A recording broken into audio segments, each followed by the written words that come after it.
Imagine what it was like to be an American in 1800 and realize that across the great Mississippi River to the west was an unknown but vast territory.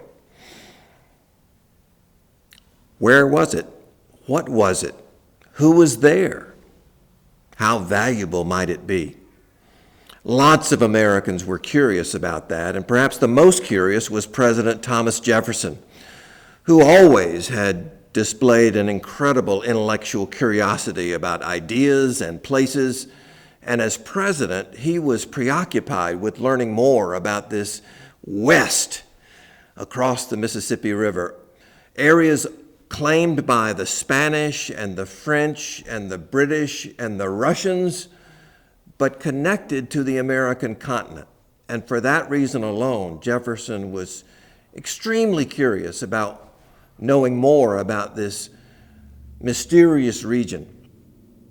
So in 1803, President Jefferson commissioned a Virginia soldier named Meriwether Lewis to organize an expedition into the far west, to map it, to learn about its flora and fauna, to collect specimens of plant material as well as animals, and also to interact with the Native American tribes across the Mississippi.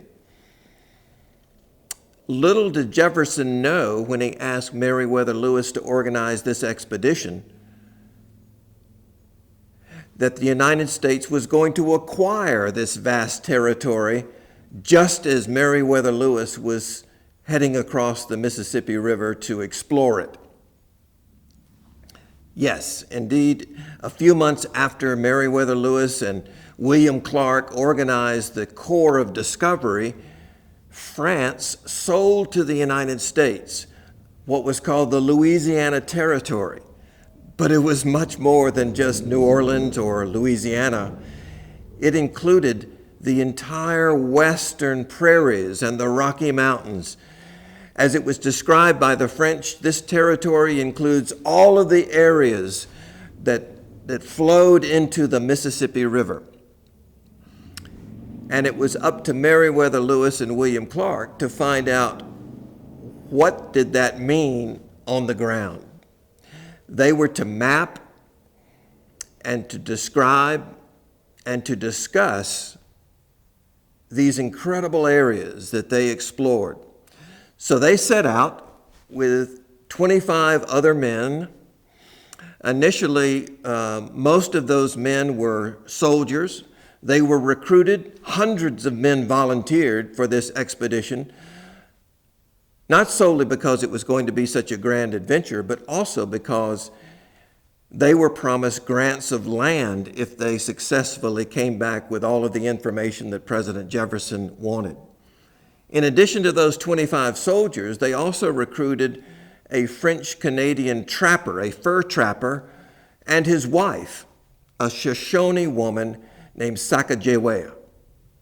And she was very valuable for Lewis and Clark because not only did she speak English and French, but she also spoke several tribal languages.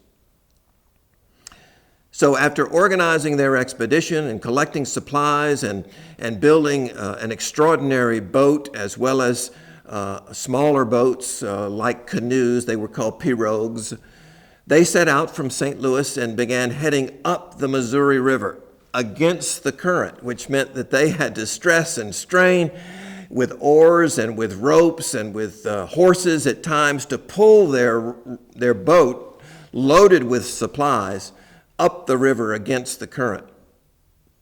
Imagine how difficult that would have been, especially during harsh weather conditions.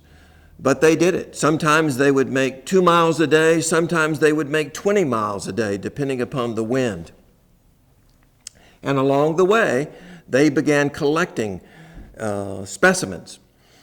And Meriwether Lewis began recording a journal, describing in great detail what he found, what they saw, taking scientific measurements and calculations. And as the weeks passed, they began to encounter Native American tribes living in the area.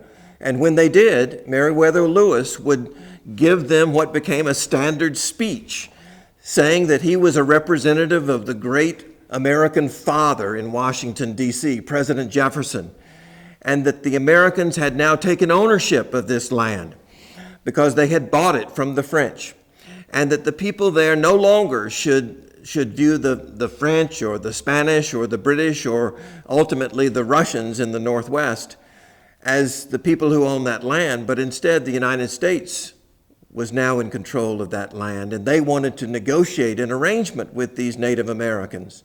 And along the way, Lewis and Clark arranged for several tribal chiefs to make their way from this vast area west of the Mississippi River to Washington, D.C. to meet President Jefferson. So the Lewis and Clark expedition was not only significant as a scientific expedition learning about the far west, but it was also a diplomatic expedition whereby they represented the United States in beginning a conversation with the Native Americans about the future of this territory. But equally important, of course, when they came back from this expedition, they published Meriwether Lewis's journals, and word of their expedition spread like wildfire among the newspapers and among conversations across the United States. And it only increased the excitement of heading westward as thousands and thousands of Americans now began to head across the Mississippi, encountering this new world, but also, of course, invading the lands of the Native Americans occupying those areas. So when we look at American history, the Lewis and Clark expedition ranks right up there with the American Revolution in terms of some of the most important events of the early American Republic in exploring and understanding and exposing and exploiting these vast new lands across the Mississippi River. Ultimately, of course, it was a sad story of conquest and displacement of the Native Americans, but it was also a story of not only adventure, but courage and entrepreneurship as the United States became the largest republic in the world, thanks in large part to Lewis and Clark.